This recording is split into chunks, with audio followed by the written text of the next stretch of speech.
இயேசுவில் எனது அன்பிற்குரியவர்களே, உங்களுக்கு என்னுடைய இதயம் கனிந்த வாழ்த்துக்கள். வணக்கம். அன்பானவர்களே, இன்றைய நற்செய்தி பகுதி லூக்கா நற்செய்தி 13வது அதிகாரம் 22 30 முடிய இயேசு ஊர்கள் தோறும் நகர்கள் தோறும் கற்பித்து கொண்டே எருசலேம் நோக்கி பயணமானார். ஆண்டவரே, மீட்பு பெறுபவர் ஒரு சிலர் தானா என்ற கேள்வியை ஒருவர் எழுப்புகிறார். அதற்கு ஆண்டவர் என்ன சொல்லுகிறார்? மீட்பு பெறுவதற்கு இடுக்கமான பாதை வழியே நுழைய வருந்தி முயலுங்கள். வருந்தி முயன்று மீட்பை அடைய வேண்டும் என்பதுதான் நமக்கு கடவுள் கற்பித்திருக்கிற பாதை, மீட்பின் பாதை.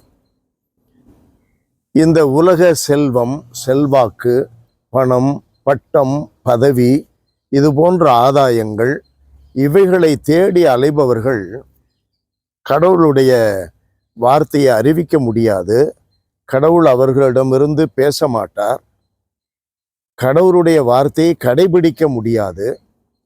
ஆகையினால் இறந்த பின்பு, இறக்கு முன்பாக அவர்கள் உறவுகளை இழப்பார்கள், நண்பர்களை இழப்பார்கள், உடல் நலத்தை இழப்பார்கள், செத்துப்போவார்கள்.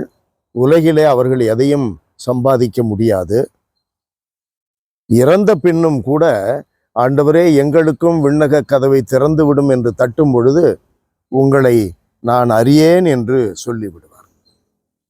அப்படியானால் என்ன செய்ய வேண்டும்?